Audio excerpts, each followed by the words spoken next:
everybody. How are you? Thanks for watching this Harris After Dark, or whatever it's called, previewing Week 9 in the National Football League. I'm here to preview the games of this weekend with Jim McCormick. Hi, Jim. Yeah, I'm mourning the James Harden era in my life, but you know what? I'm ready to move on to the Jimmy Garoppolo era. That was quick. Where I think he's the coach and GM of the Raiders, so that's cool. It's very cool. We also want to thank Diego for stepping in, because Dave Pyper did, in fact, he didn't personally do it, but his family did squeeze out another human. There is a small male Pyper in the world, and we're excited for Dave for that. We don't know that if that the baby has been named Kitna, but we don't not know it either, Jim. Right, yeah. I mean, listen, also male Pyper was something that my grandfather invented with the underscore. It was the pipe that the mail went into, so let's think about that. Right. So, well, good. Well, so we're in good hands with Diego. We appreciate him helping us out by producing the show, and we are here. We're going to talk about the upcoming NFL week, just how we think these teams are doing, how they're looking, how we think these games might go, and then we'll also make a point spread because that's our sponsor. It's DraftKings, and we'll get to talking about DraftKings a little bit later in the show. So, Jim, we'll get started on Week 9 with the Thursday night game. I didn't expect to be excited to watch Will Levis's second game in the NFL, but having accidentally watched the first one live, and I watched the first one live because Pat Doherty wanted to do Atlanta, Tennessee on the podcast on Monday. I don't know why, but he picked it as one of the ones he wanted to do. And so I saw the Levis thing unfold in real time, and it was pretty ridiculously great. Like, they let him throw the ball deep. I think he's going to get maybe a little more of a pass rush from the Steelers than he did from the Falcons. But are you excited to see Levis play in this game? Well, I was excited that at 1 o'clock my lineup locked in one league, and I couldn't get whoever I was trying to start over DeAndre Hopkins over there. Yeah, not so great. And DeAndre Hopkins locked in, so it worked. I was able to keep him in lineup by mistake. But yes, Levis, I guess the whole having a tattoo inside the bicep works, that kind of thing. Yeah. But no, more importantly, he threw off his third and fifth step a lot. It was on time. I was not expecting that to happen. I thought it would be a scramble. I thought it would be a little bit wild. It wasn't what I expected. So it's one of those moments where I was shocked. Yeah. I was shocked to see what I saw. And I think eight attempts over 20 yards.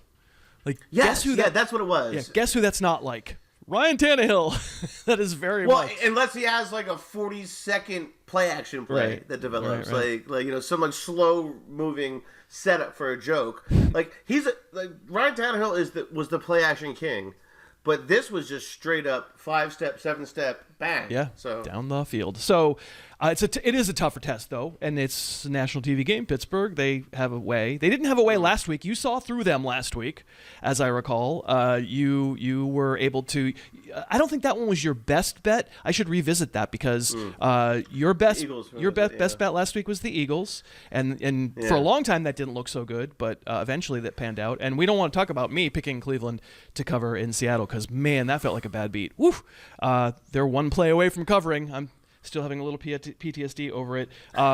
We should say that Alex Canada, longtime friend and of the podcast, and helps me out with the end of the year super cut of the show. He's an amazing guy. He's the one who we are picking out as the random fellow or person in the comments from last week's show who picked a correct one. Not only, Jim, did he pick Carolina to cover, he said they're going to win outright and win their first game outright. Whoa. And Alex nailed it. So his best bet was better than my best bet. Given that Kenny Pickett looks like he's going to play, and given that Deontay Johnson seems to be able to catch the ball, except for when we really need it, when it's going to be a touchdown, the Steelers are a 3-point favorite over Levis. There's obviously some skepticism that Levis can do it again. How do you feel about that? Yeah, I'm pretty on the Steelers here, just because I think their edge menaces matter. I do. I think Cam Hayward matters. I think they all matter. T.J. Watt is just, his brother is, I don't know if you know this, J.J. Watt. I don't know if you know that. Minka Fitzpatrick isn't going to be playing, though. I know. So the back seven scares me, but the front seven, I don't think it's going to get to that point. Okay. So what I mean by that is I think they're going to be able to create the chaos. And I think a week of tape, it doesn't seem like that much tape, but it's the first tape. Yeah. ever. So hopefully, for my point, because I'm going to give the points. Okay. I'm taking Pittsburgh. I had this at 4. I just felt like the rookie chaos factor thing, particularly with like how small the sample size is, and with how Levis was in college, which was like very volatile, very up, very down, and also he like wants to scramble. I don't know if it's going to work in the pros, so I don't know. It's fun for, I think, Tennessee fans, but I would rather give the points. You're not buying it. I'm actually staying away. I nailed the line at 3. This is one of my pushes, one of my Harris coward moments. It's interesting that the front 7 is really good and the back 7's bad. It sounds like the Steelers are playing 14 guys out there. Yeah, so that what happens is there's 4 guys in the middle who like don't really work that hard, and so it's hard to count for them. They wear cloaking devices, so they don't actually. They just have the terrible towels. They just all right, and it's weird. Let's get to the German game. Yes. Can you sum up for me how unfortunate it is that this clash of what we think now are 2 of the 5 best teams in the league, 6 best teams in the league? Like, does it have to be an international game? Couldn't we have like flexed this out into some, like, obviously when they made this schedule, they were like, well, the Dolphins are the Dolphins, so it'll be the Chiefs and they'll walk and it'll be fine. And I wish this game wasn't at 6:30 in the morning my time and in a foreign country. No. This should be Josh Dobbs facing Desmond Ridder. Let's be honest. This should be the next game we talk about. How about Josh Dobbs facing himself? Should be. First of all, Dobbs on Dobbs is like Dobbs on Dobbs action. That's a Spider-Man meme with no eyebrows. So either way, I don't know what that means. That's cruel, is what it is. But I will say, it's a little bit mean. Yeah. But like, how's this game going to go? How's this game going to go? Because it is, I don't even think it's a question who the most explosive offense is in this game, the way the Chiefs are playing. Yes. So. Oh yeah. But it's also not a question who the better defense thing, right? Like the new way to appreciate the Chiefs. Sorry to interrupt. Is this sense that like they're the top 5 defense, right? And then they need to manage the games. I'm not that comfortable with that theory. I'm actually taking the points here with Miami. I think they're most like. I don't think that they are the more explosive team. They have also Waddle looked great last week, so I just feel like they have all their components ready, and this is kind of like the Super Bowl at the moment for Mike McDaniels. And I didn't see anybody dressing up like Andy Reid at Halloween, but I saw a lot of little Mike McDaniels. So going with the Dolphins. So yeah. So is there any validity to the idea that, I mean, let's set aside it's nominally we're going to pick the games, but I also just want to talk about how the games are going to play out. Is there any validity to the idea? We've seen the Dolphins play 2 real defenses. The Bills at the time were pretty real. Everybody's hurt since then, right? And the Eagles. And in neither case would you say that is there a case to be made that the Dolphins have been fattening up on Hostess cupcakes, on some Twinkies? Yes. Yeah, there is a degree to that, but there's also this degree that I don't think Kansas City is as good as people say anyway. So I don't believe in them the way that other people do. I think they have a couple really high-end players, but I don't think their depth or their like Spags is a really good coordinator. But I just believe that Miami is the better team overall, honestly, as a roster. So. Yeah. All right. I'm on the same side. In a game that I consider to be essentially a toss-up, I'll take points. If that's what I mean. Yeah. If it's 28-27, I win. I'll take it. But if there's something that goes wrong here, if we come out of this game thinking differently about the Dolphins, it'll be because 3 out of 3 times they faced a decent defense and Tua was just kind of okay. Yes. But we're on the same side there. All right. The main slate on Sunday. The Vikings post Kirk Cousins. He only has one intact Achilles, but he has many death rocks still in his bucket. He is probably going to stay home, but the Vikings with I don't know, some kid maybe, or maybe Josh Dobbs at quarterback are going to go to Atlanta, and the Falcons are also making a quarterback change. It's not going to be Desmond Ridder. It's going to be Taylor Heineke, who in relief last week looked okay, and the Falcons are somehow, I will give away my feelings about this, somehow a pretty heavy favorite here. I'm confused about that. Okay, so we spent way too much energy this offseason and in the early season liking this Vikings team. Yeah. But I'm still on the Vikings again. I don't know. More importantly, like, yes, Kirk Cousins is an important part of this whole, like he was an important part of the equation. He's a high floor player.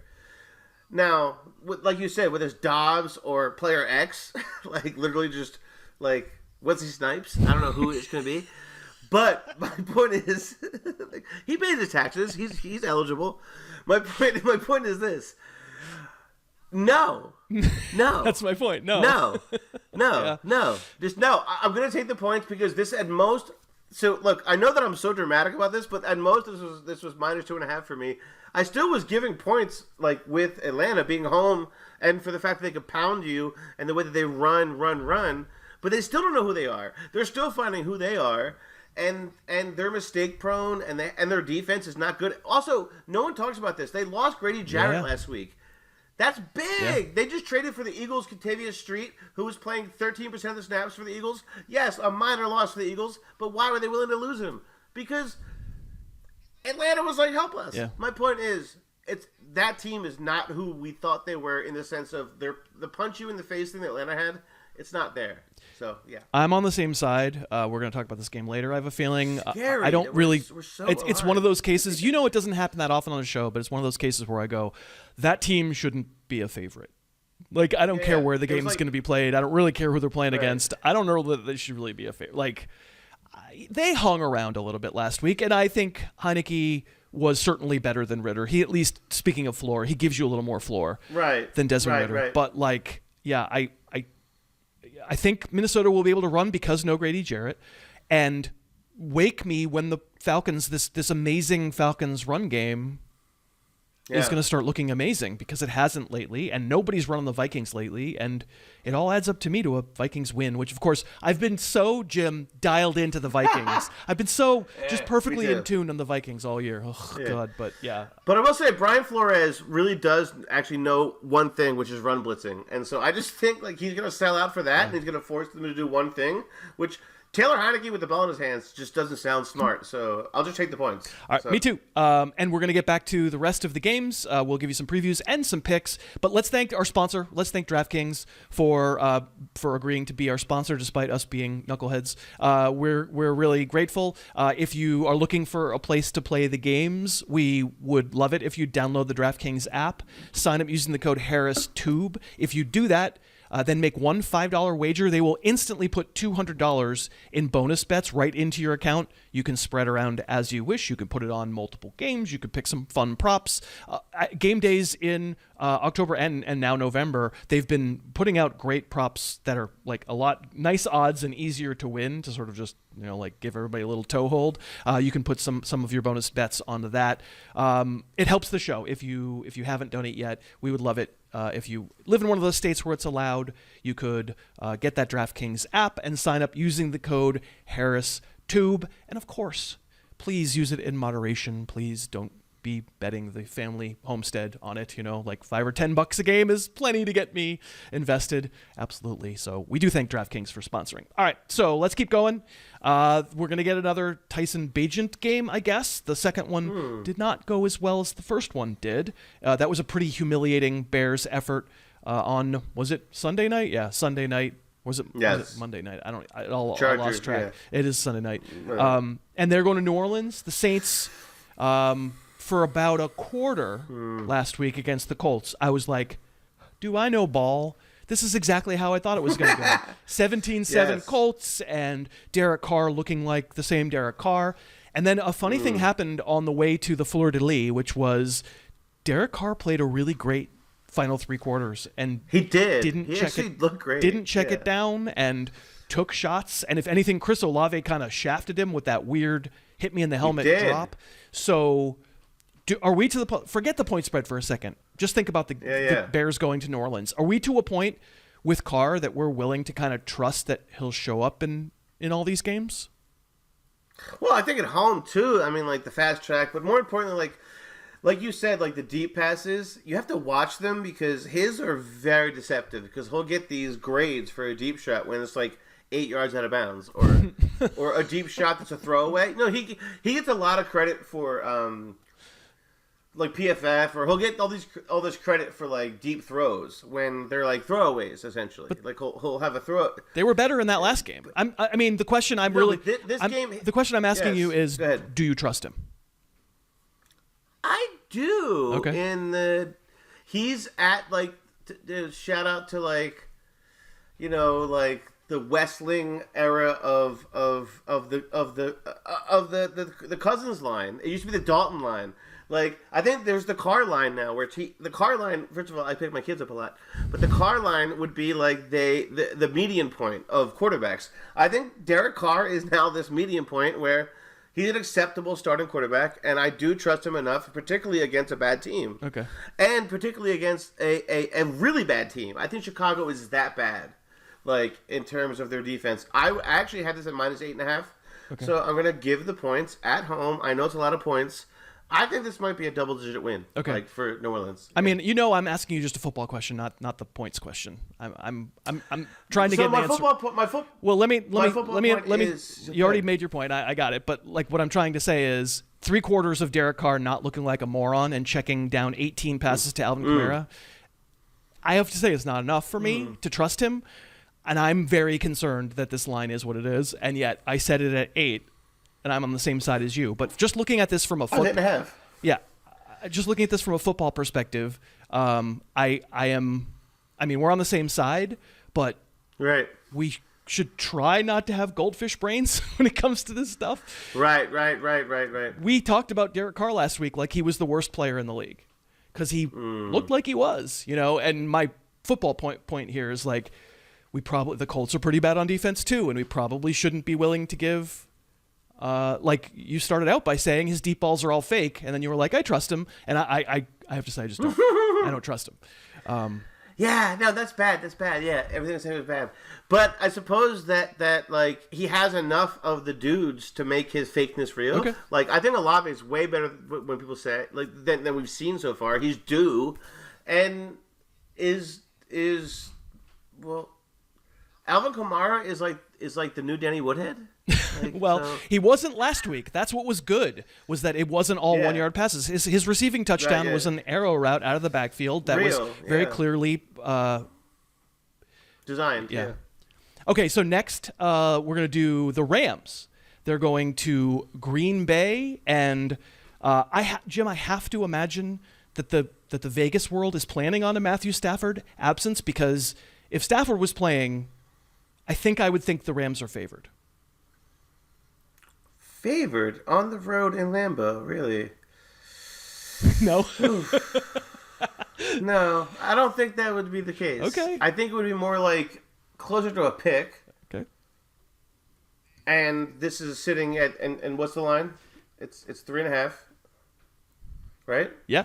So I would assume that it would be closer to a pick, but I am actually going to give the points here because what we're saying is that we think, who is the quarterback for the Rams? What's the name of that dude they signed? Something Street. Something. It's not Houston Street, right? I think it's Robert Woods. Honestly, like, I think he's back. But honestly, I know that they inquired about Wofford, right? Like, who also sounds like a small liberal arts college, but. The main point is that I'm going to give the points because I don't even trust at all Jordan Love. But why am I back on the Packers defense when they're awful? They're awful. Yeah. But I'm back on them because I think that they're going to sell out against this team and they're going to finally blitz. And I think the safeties are going to show up. And yeah, I'm going to give the points. I'm a terrible, terrible Packers fan. And you're not even a Packers fan. But I'm sorry I wasn't looking at the camera because I was looking up the guy's name. Dresser Wynn is his name. He's not going to. Honestly, that's news to me. So. He's on the practice squad. He's not playing. I mean, we think it's Brett Rippon if it's not Matthew Stafford. And they have really. I mean, as of our recording this, it seems like they have been preparing for life without Stafford in this game. It's not official as of us are recording this, but he hurt his thumb last week. Sounds like a clothing line. It sounds like a clothing line. Just all that stuff that you said about the Packer defense scared me so much that I think I'm just going to take the Rams. I think it's probably dumb. Do that. but I think I'm going to take the points because of all the stuff you said. Like, so you're dialed in on the defense stuff, and I know you're saying despite that you just suspect that whoever the quarterback is just can't take advantage. I respect it. Cooper Kupp and Puka Nacua still play for that team, and maybe I could wind up looking real dumb, but I'm gonna believe the Jim who knows defense really well. I'm gonna go with the Rams. Love it. All right, so the stupid Patriots, who I showed a flash of belief in last week, and never gonna do that again. Not gonna do it this week either. The Commanders are going up to Foxborough. Another team that should never be favored ever is your New England Patriots, or my New England Patriots, as it were. Not only this, but the line opened at 3. It immediately went to 3.5 as soon as the Commanders traded away their starting defensive ends. Both of them, yes. Are the Patriots the team that can, football-wise, don't worry about the line, that can take advantage of both of the pass rush guys being gone? Are they the team that you believe in to take advantage of that? I would hope that it just took at least 5 sleepless nights for Belichick to figure out Sam Howell. I would hope it only took 5 sleepless nights where he stayed up all night. The main point is that okay. I had a vague email. Do you have an answer to my question? My question was, are the Patriots the offense to take advantage of those two guys? Yes, they are. How are they going to do it, do you think?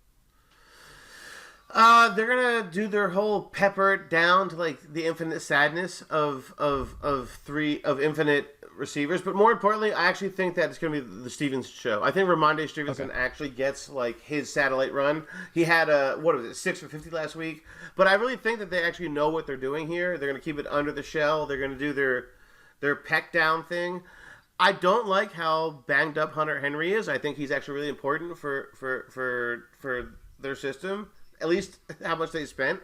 But more importantly, I actually like how they're going to keep it under because the Commanders, now that they have no pass rush, I keep talking about front sevens and back sevens as if they're separate.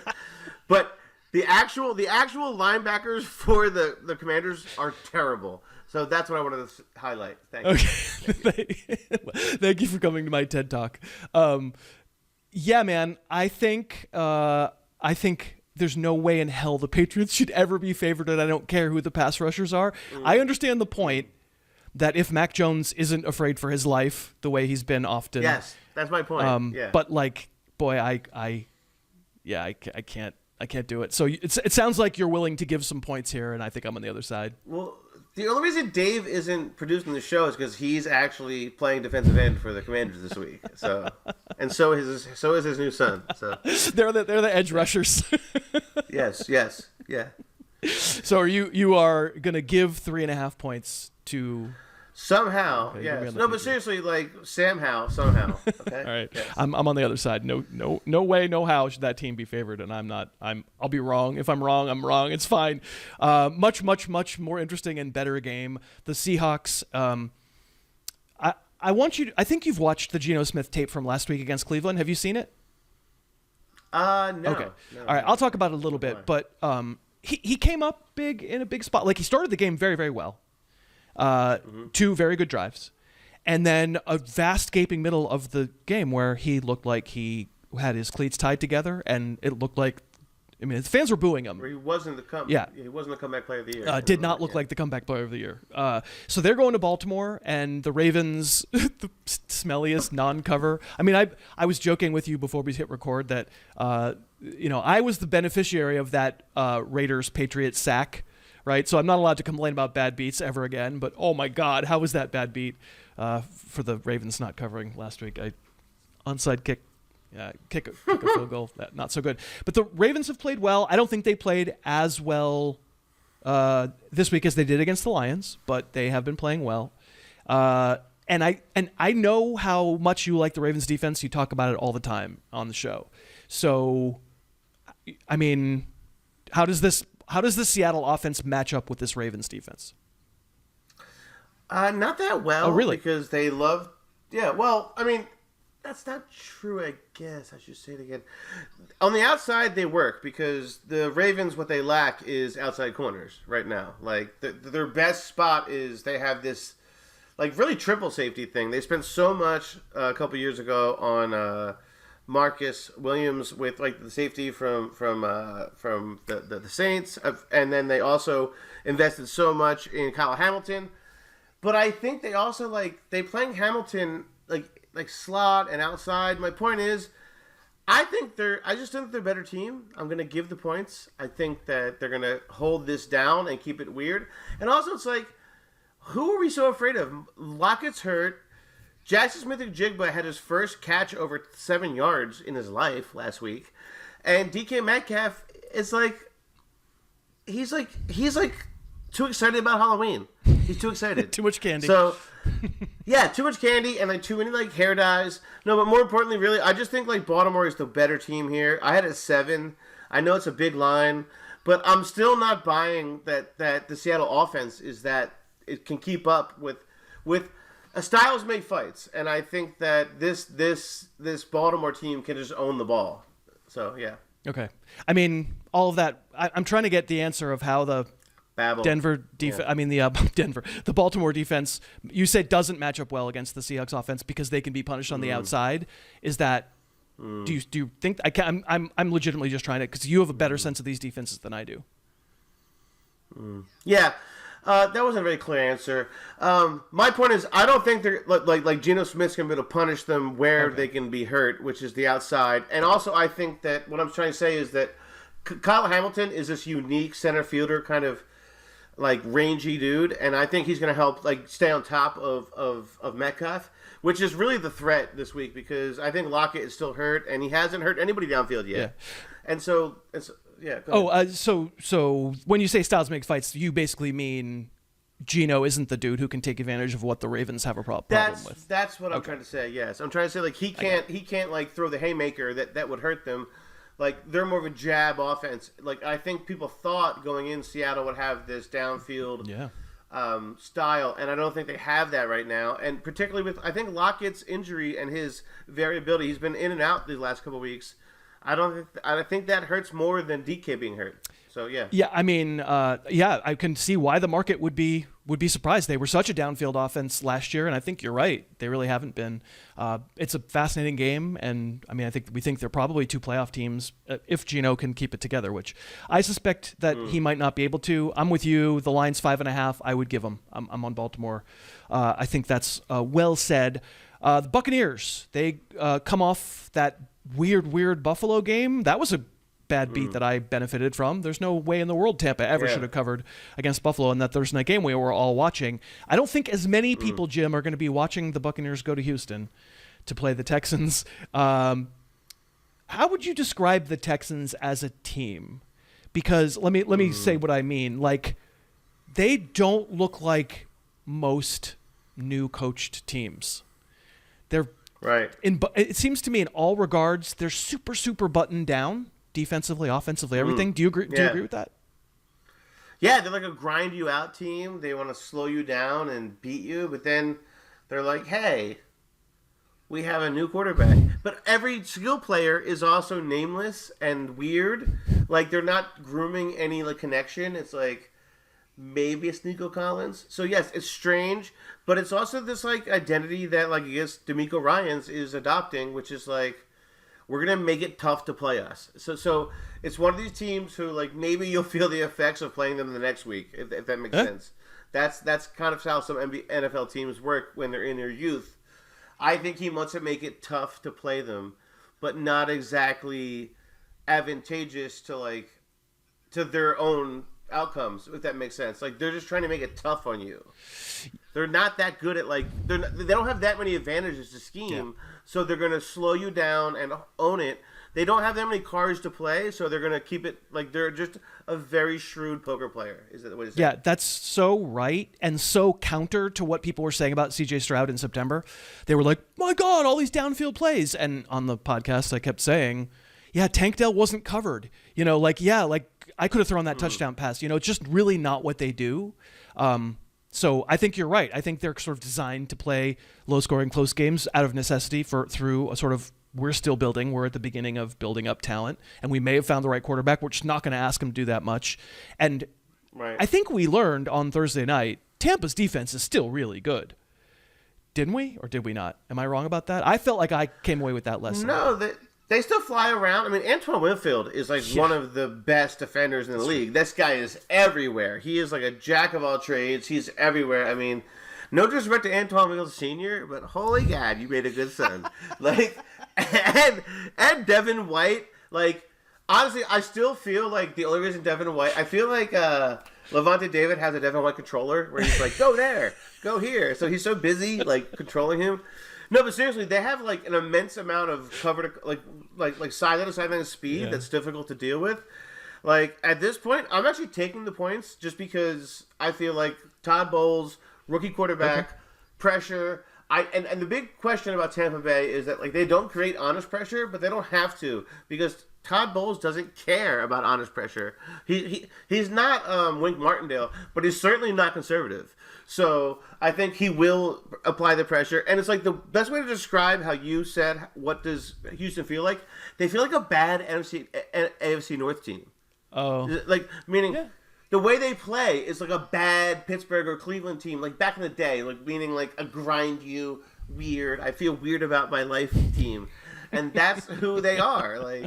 Like he's just a good-looking Kenny Pickett. Like, he's really good. I actually like C.J. Stroud. What I mean is, like, there's a formula there to stay in the game and not to dominate the game. Okay. So that's my point. So. Yeah, the only thing I'll say to that is that, and I agree with you, I feel like that's what I observed too in every game except that weird Steeler game where they squeezed the life out of him and actually scored some points. And what was that? Yeah, what was that? We got killed on But that. it's like it's a week-to-week league, you know, it just is. I think you're right about the nature. I just think they're better. I think, put it this way, I think the worst unit on the field will be any unit that, which one is Baker Mayfield on again? I'm trying to think of, like, he's a mess. And so I don't feel awesome about it, but I think not only do the Texans win at home, I think they cover not easily. I said it at 3, it's at 2.5. I mean, I love your analysis of Tampa's defense because I said the word urinalysis, didn't I? I think I want to like the team that's attached to this defense, right? Because the Tampa defense, because I think it's really good. But boy, I don't like the offense because I think Baker Mayfield is hot garbage, frankly. So it's one of these games where, like, the best unit isn't going to make up for the overall like product. I get it, and I'm not sure. All right, so the Cardinals are fresh off dealing their starting quarterback away. As of our recording this, I don't think we or Vegas thinks that Kyler Murray is playing to this point. It seems as though it's going to be Kyler Murray. It's going to be Clayton Tune, a rookie who has a funny name, and I don't like. What would the Tune coat of arms be if you were imagining like their dinner jackets? It would just be like a touchscreen at a bar, because Clayton Tune is like, $4 for this Taylor Swift song. That's what it'd be. It'd be like, or like some sad country song, like just do your thing. And you have to give a credit card, and you have to put it in your email, and you have to get an email because you're sad. So. However, and we don't know who the Browns quarterback is either. It did feel like against Seattle, 3rd and 3, make one pass, you win the game, and the PJ Walker could not. So we might be getting Deshaun Watson. I mean, how many times, dude, can the Browns leak to their media moles that they don't think Deshaun Watson's shoulder injury is very serious? Like, how much more like passive aggressive pressure can you put on a human being? I mean, this is like Papa John's PR like system. Like this is getting weird. This is like, Papa did not put the pepperoni on that pizza. Okay, so it's getting weird. It's getting weird, all right. And you're paying that dude a lot of money for a long time. I'm not sure you want to be alienating him like this, but I don't know that it makes a big difference if Deshaun Watson plays. Isn't that sad? Like, I don't actually know that the offense is any better than it is with PJ Walker, and it's not particularly good with PJ Walker. Can you get a handhold on this? I mean, it's a big point spread. It's an 8-point spread. Can you get your hands around how this even goes? No. This is like if like an Arby's visited Roy Rogers. I don't even know what Roy Rogers is anymore. Like, this is like 2 corporate meetings that just are failed companies. Like, this is, I don't know what the right analogy is, but it's not working for me. And I'm gonna take the points. I had this at -7. Okay. This sounds disgusting. I've somehow aligned with the Cardinals so many times. I know. I'm wrong every time. Well, you called the Cardinals the 1 week with the Giants. No, you got them last Like, week. You got them last week. You got the bad beat. You on the other side of it. I'm sorry to interrupt you, but you got it right last week. It didn't feel right. So, like, it still never felt right. But in this case, I just think I'm going to take the points because this is too many points. I still think that, the best unit, obviously, we talk about that a lot. Like, especially I think the reason you bring up the best unit is when it's indecipherable, like, in your head. Just think about that. I'm still going to go against that because the best unit is clearly Myles Garrett and his friends. But it's too many points, and it just seems like a grind, a gross kicky game. And I think, like, I don't know what the over-under on this is. I haven't looked, but, like, it should be, like, 12. And, like, I'm going to take the under, and I'm going to take the points. So this is my other push for the week. I nailed this one, 8 exactly. Look at you. You know, like, the whole best unit thing probably is less useful for the handicapping part of what we're doing than the preview part of what we're doing. Like, the reason this line is 8 is because the best unit is very obviously the Browns defense, and they are completely stacked. But I have to say, like, what happened on those first 3 drives against Seattle? Boom, boom, boom, right down, and they should have probably been down 21-0. They were only down 14-0, like, or 14-3. But like, a lack of concentration, being mad at the offense. Like, sometimes, dude, I think the Patriots defense, I mean, they don't have a lot of right to complain anymore, but I think there does come a moment when they look at the offense and go, dude, could you stop making the same mistakes? Could you stop putting us in terrible positions over and over and over again? And I have no idea if that's what's happening in Cleveland or New England. That's a lot of just narrative street, but I wouldn't blame the Browns defense if they felt that way, because they are. Name a good defense in the league that's throwing a worse offense over its shoulder and trying to drag it kicking and screaming to wins. I don't think we can.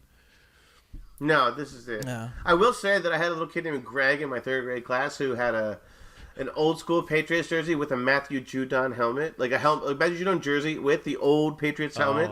You'd be proud. You'd be proud of him. I would. So, we miss Matthew Judon. We do. He would be of use. All right, so we have the Colts. This is the Frank Reich Bowl, I believe. Just all I want to know in Colts Panthers. I don't care about the football or the point spread. I just want to know what you think is going through Frank Reich's head. Well, I just like that. Like, we're already hearing like leaks, like Frank Reich's leaks. What's Frank Reich gonna leak? A leak? A Frank leak? Like, we're already hearing leaks. No, we're already hearing leaks about how he that he wanted Stroud. Yeah. And so, like, who's putting this out there? You told us this last week, though. I know, but this is not healthy. It's not healthy. I want to know. It's not good. I want to know. I want you inside. I want to know what his stream of consciousness is going to be when Jim Irsay's team descends out of the stadium and starts to play against him. Well, I mean, how many hours has this guy spent in a marble bathroom with Jim Irsay? You know, a lot. And he's thinking, is that a bidet? Is that a shower? Is that a bidet in a shower? Is the bidet in the shower? Are we in Japan? Is that a hole in the shower? So there's a lot of questions he has to have. He doesn't even know where he is. He's in Tokyo. There's a hole. There's a bidet. It's a lot of marble and a lot of water shooting everywhere. A lot of water. Water. A lot of water. A lot of water everywhere. Yeah, it's water everywhere. Yeah, Frank Reich is scared of shooting faucets, and his biggest fear is giving points on the road. And now that he's not with Indianapolis anymore, I am gonna take the points. I don't see how the Colts are giving points on the road. I'm just sorry. I just can't do that. Yeah. So, I mean, from a football perspective, what's Cleveland, Carolina. Wow, I think I'll misidentify the Browns. Same 18. thing. They're much worse. The Panthers. The Panthers. How did they slow down Houston last week? I mean, I was on the Panthers. I got that one right. I just don't. They sat in the ball. But wasn't it exactly what you said? Wasn't it Houston just desperately not trying to push the envelope and trying to get it to a one-score game at the very end, and we'll just make a play, and in the end they just didn't make the play, but they had multiple chances in that fourth quarter. The Panthers defense has some names that I know, and they do sometimes seem to contain like offenses to the level that the Colts are, which is not not good off. They didn't contain the Dolphins very well, but they contain the bad offenses. Like, are they good? Like, Brian Burns doesn't seem to do anything. Like, is the Panthers defense actually good? I mean, my whole thing is like they paid everybody so much money in Carolina. I just feel like they sit around and just like eat like really expensive salads. Like, no, so you know what I'm saying? Like, they're so high paid. But not that good? I don't know. I can't tell. I want to say, no, they're not. They're not that good. And I want to say they are. But like Dante Jackson and these big names like Brian Burns and who's the linebacker? He got hurt. Well, he's hurt, so who cares? But he's hurt, so he can't play. So my point is that I don't know why I'm giving the points, taking the points, but no, the real reason is that like again, I think Carolina has this. Colts. Carolina has the same Houston-esque like sit on the ball. Adam Thielen is like our uncle and our friend, and he's giving me beer. It's weird. So yes. And there's an argument to be like I'm just kind of curious about from a football perspective, like right. No, they don't have the splash players that you're saying. Right, but they don't, and because like neither do the Colts. I mean, the Colts are it's Gardner Minshew. I mean, I said it at 3, and the line's 2.5, so I'll be on the Colts side. But what I'm most interested in is that you're right. I know a lot of the names in the Panthers defense, probably because they've been parts of better defenses in the fairly Jimmy Chin, fairly recent past, and then I don't, I see them play against mediocre offenses, and I don't see those offenses score a lot of points, and yet somehow I never am left finishing that game film thinking that the defense played all that well, and maybe I'm just missing something. I don't know. I guess I'm gonna go with my gut by a half a point here that just says, the Carolina maybe like you were implying, like a little bit bigger name than game on defense. So we know Bryce Young's been terrible. He might be good someday, but he's been awful. But Gardner Minshew also awful. Like this is just an awfulness bowl. But I guess I'm gonna trust maybe the Colts defense just a little bit. Maybe that's really dumb. All right, late games. Let's do a late game where one team has replaced everybody who works for them. And as you mentioned, it's possible that Jimmy Garoppolo is both coach and GM of the Vegas Raiders. The Giants are visiting them. We think they're going to have Daniel Jones back. That's not a sure thing as of our recording this, but I don't think Tyrod Taylor is going to be able to play because he got knocked out last week. Do you get a sense that the Raiders are the kind of bunch that will suddenly, now that everybody's been fired, they're going to know how to play? I don't know, man. If you lose your job in Vegas, is that a good thing?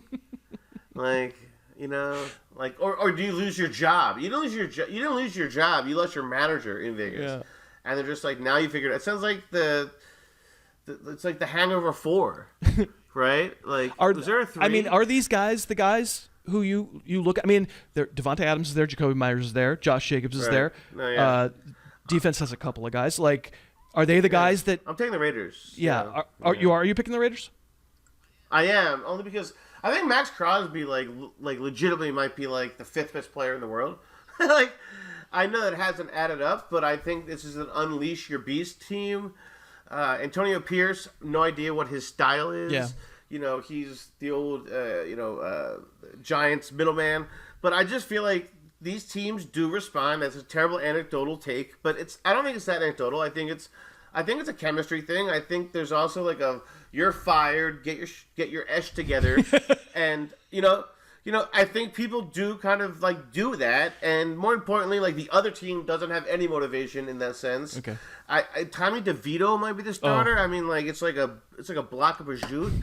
So like I think the main thing is actually that we talked about it. I really do think there's talent on this Raiders team. It's been mismanaged. We both felt that McDaniels had probably we misread. Yeah, that, I think so too. But in the end, there's also still a reason this team's giving points at home, and like not to say that I'm like just following Vegas in Vegas.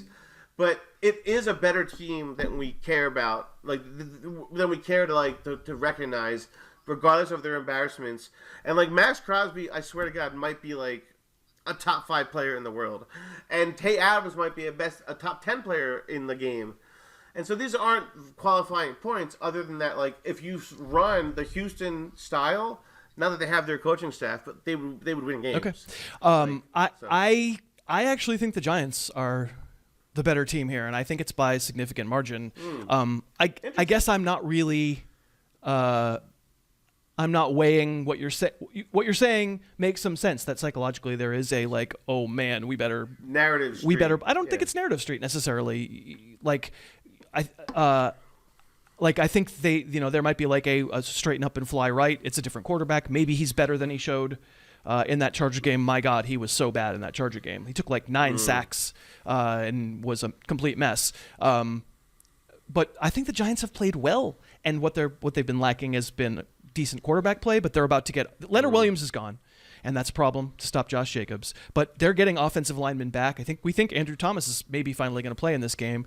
Daniel Jones, he's not good, but he's not a block of prosciutto, as you said. And Saquon Barkley's been 37 carries last week or something. He won them that game. They won that game, and then the kicker blew just the stupidest kick in the world. Anyway, I was all over the Giants as the worst team in the league in September, and I really feel like I've seen them get a lot better.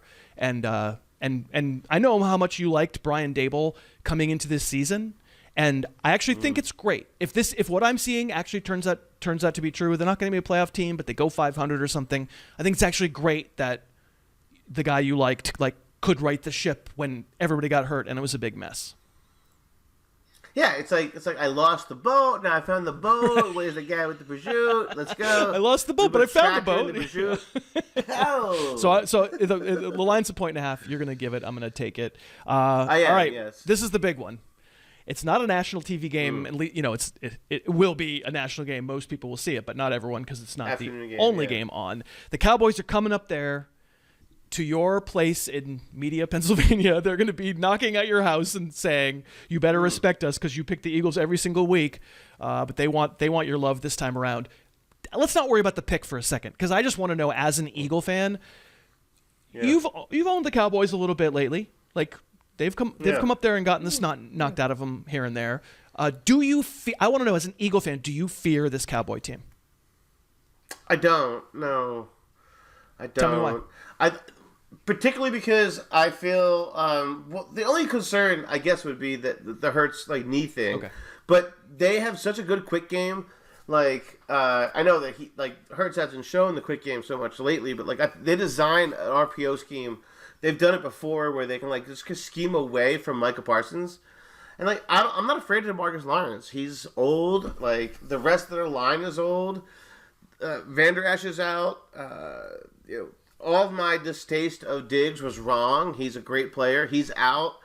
They're young at safety. They're starting a rookie corner. I think they're going to be able to scheme one side of the field, and I think that's where they're going to be able to keep things to one side of the field. And they have this guy named A.J. Brown, and I know that sounds simplistic, but they actually have a guy who's so alpha that they can pepper the alpha and just keep it in his hands. And it's honestly, it's the most simplest way to say it, but they have T.O. They just have that guy right now. So that's who he is. So you obviously, that's saying you don't fear the Cowboy defense, and I'm imagining therefore that you're not fearing the Cowboy offense against your defense. Your defense has some problems against the pass. They do. And so in a fantasy sense, and this does matter. I mean, they allow the most fantasy points to receivers in the league. That's not good. That also speaks to real stats. It's not just fantasy. We talk about fantasy, but those fantasy stats are just an equation for real stats. It's not I'm making up numbers. They've given up the most yards per catch. Oh man, I keep saying this stuff. It's bad. But my point is that at some point, Kevin Byard, this new thing, it just happened. This is his second week. I just think that there is enough there, and the defense is good, and the front seven, back seven, front seven. So there's 11. No, but seriously, just the front four. Who cares about the front seven? Because the linebackers suck on the Eagles. But I say I'm them. That's terrible. But the Eagles front four is so deep. They really have 7 guys who would start for almost anybody. I think they're going to come in waves. Blowout. You think blowout? Yes. Well, pretty close to it. Yeah, okay. I think this will be a 10-point win. Yeah, thank you. Yeah, thank you. I mean, I'm on the same side as you. It's it's 3 points, and I didn't really have. I said it at 6, and I didn't have a real. So did I. Oh, did you? Nice. Yeah. I don't have a real real problem thinking that, yeah, I mean, maybe it comes down to there's this guy, Dak Prescott, who plays for the other team. And like it should be a spot, like I'm taking him in DraftKings, but it should be a spot that he can take advantage of because a lot of quarterbacks have, partly because of deficiencies for the Eagles, partly because often you're losing to the Eagles. And yet I just have seen Prescott not deliver in big spots a bunch of times. So maybe I'm just not going to play that game. So I'm also on the Eagles right along with you. A great Sunday night game. It's an emotional game because it's a rematch of the Damar Hamlin game from the end of last season. The Bills are going to Cincinnati, and we sure do think of these two teams differently than we did about 2 weeks ago, 3 weeks ago. Like you were saying 2 hours ago, you were saying before we even started recording that the Bengals completely flipped the script and have completely changed your mind, and you're to the point where they might be the best team in the AFC, and the Bills have been in a pretty arduous process here the last month of trying to talk everybody out of the idea that they're a contender. So seeing these teams come in in their respective up and down mode, are you just like, I don't think the Bills can hang here? Yeah. The trajectories are obviously different, right? I mean, also the volatility of both these teams. But I guess I can find reason with regards to Cincinnati's struggles because they had a guy who was clearly out of his element in terms of being healthy and playing through something that most players wouldn't play through. Call it the contract, call it whatever you want. I don't think that was the case. I think he's just a gamer type dude and was getting through it. I don't know what his Halloween costume was, but it was awesome. I'm a Barrow dude when he's so weird. But my main point is that I've seen it's true. I've seen an arc with this one team, and of the other team I've seen this. If we looked at a chart, it would just be this volatile outcomes. I remember when we talked about the London game, and we were okay, so when they went to London, Buffalo was coming off smacking the Dolphins, and the Jaguars. I said it. The Wires. Jaguars. I said it correctly for once, maybe not really. They were heading to London, and we were and I just was I can't trust this one muddy team. This other team has their stuff together, and the opposite happened. Or they both just wrestled, and the other team won. But my point was this: I haven't seen consistently or follow up. I've yet to see a 2-game couplet where Buffalo looked like Buffalo, and also Milano's gone, Tre'Davious White is gone. Right. The things that I told you before the season that I was concerned with regards to Ed Oliver, they don't have the stuff that I want, and Von Miller isn't even back yet, really, in the sense of who we want. So I am going Cincinnati, and I'm giving the points. I just a -3, so just. I know it's not the biggest line, but it's almost that 3 is more distinct than a 1-line shift to me. Yeah, that's interesting. Yeah, what did we say about this Tampa game last week? What did we say? We said, this is the game that if you have your head on right, you go home and you play against a bad quarterback and you crush them and you win by 30. And instead they played with their food, as we like to say. They messed around. Josh Allen made one mistake early, and then otherwise I would say mostly he pretty much stayed mistake-free, but just he had teammates make mistakes. He got kicked a lot of field goals instead of scoring a lot of touchdowns. His defense, like you said, very depleted, and all of a sudden they're a Chris Godwin catching a Hail Mary away from actually losing that game. It's tough because you never want to condemn a team with that much talent and with that kind of quarterback as saying, well, that's it. Because they've been inconsistent, they can't figure it out. But you do have to sort of consider where they are right now, and I'm with you, where they are right now. I mean, this is the moment. NFL's very week to week, and the moment the Bengals look like the best team in the league, they come home and they vomit. But until I see it, I think the Bills have had too many chances to take care of business and haven't. I think is what I'm saying. The Bills feel like their parents forgot that they're still summer camp, and it's November. It's you know what I mean? It's you're just sleeping in a cabin. Let me ask you a question. You're kind of a Sean McDermott guy, because he has the Philly connection. He's an Eagles guy. Yeah, Philly connection. Yeah. If they had a better coach, would they is what's missing here somebody who can get their heads on straight? It's possible because he's so baseline. I really like Sean McDermott, but he's so baseline. I know exactly who he is. He's such a baseline resetter that they might need a little bit more of a personality. I don't know if that's the case, but they just seem. I don't know. I just still think that, like, also, I'm not sure that they capitalized the window. Actually, I am sure they did not capitalize the window when they had. You've made that point. Yeah, you've made that point. Yes. The McDermott thing is interesting. Like, maybe he is. Maybe they need a fire and brimstone guy, and he's not. Maybe he's not that. Yeah. I tell you, Bill Belichick. Who says no? Everyone, literally everybody involved says no. All right, Monday night, the Chargers come to the Big Apple, and they will play the New York Jets, who all the nice things we said about Zach Wilson for a few weeks there, not so much against the Giants. That was a truly bad performance. The block of Pursuit might have played better than him in the second half just because he never threw. The Chargers on the road, boy, they're not trustable, but they're a road favorite. There's only 2 road favorites this week, and I don't think either one of them's all that trustable, to be honest, but the Chargers are favored by 3. How are you feeling about that one? I mean, the thing I do trust is that Pete Buttigieg has never seen a newspaper, so he doesn't know what the line is, right? Just to be clear, not that that's the only way. Just to clarify, Pete Buttigieg being the coach of the Los Angeles Chargers, of course, yeah. I mean, that's how he moves around the country. Right. He's transport. Right. So, how else would you get across the country, like, other than just a slow train across the country? So, listen. This is so tough for me. I had this at -3.5. Chargers. Yeah. I like the Chargers defense enough still. I know they haven't shown up. Again, this is like this thing where, who else do I like? The Packers. Yeah, I like these defenses who don't actually do anything. But I like their players. It's so strange. I'm still married to, like, their players. Like, Derwin James, he's incredible. He's got a dark visor. He's not that good right now. Like, Khalil Mack, he's like, I'm old. Stop it. I need some soothing pads. Like, Joey Bosa, I'm not Nick Bosa. Okay, so either way, it's the Wilson thing. He's just not good. They're so bad. I mean, their commitment to, like, Breece Hall is like 12 carries. Yeah. Well, it's 12 carries because they never have the ball. I mean, they don't sustain drives. Yeah. Like, it's possession, it's containment. Yeah, so I just don't think they can sustain anything.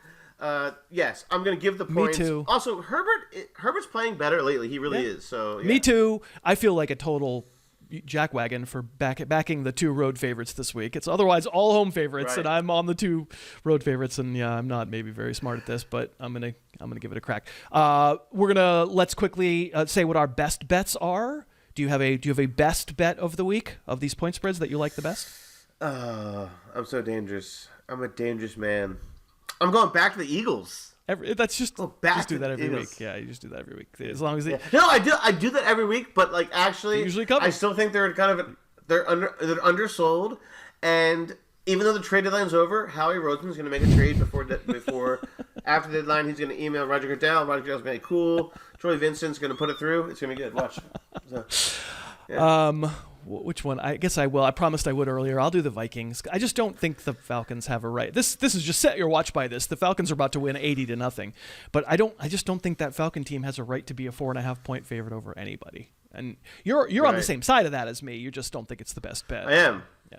All right. Well, so folks who are watching, if you've made it this far, I hope you enjoyed, and we would love to know what your best bet is. We don't get a ton of them. We don't in the comments down there. We don't really get a ton of them. So you could get your name right on the show, like Alex did this week, and not only that, but, like, you still feel like part of the community. And I think Dave will be around, and Dave will probably comment some on the videos. He's just not producing this week, so he'll be back next week. And so we want to know what you think. And if you haven't supported DraftKings by downloading the app and support us by entering the code HarrisTube, we really would love it if you would, because we would love them to come back and sponsor this again next season, which is not a guarantee until they sign, which won't happen until the season's over. So lovely if you would do that. And again, if you make one $5 wager, you'll get $200 in bonus bets to play around with. I really want to thank Diego because he was so crucial in getting all this together and making this technically work. So thank you to Diego for producing, and thank you to you for watching. Thank you to Jim for being hilarious. And I'm Chris, and we'll see you next time. Thanks so much for watching. Please, please, please smash that like button, write a comment, tell us who else you'd like to see us review film on, and of course, best of all, please subscribe to our channel and then click that little bell above the subscribe button and you'll be notified whenever we post a new video.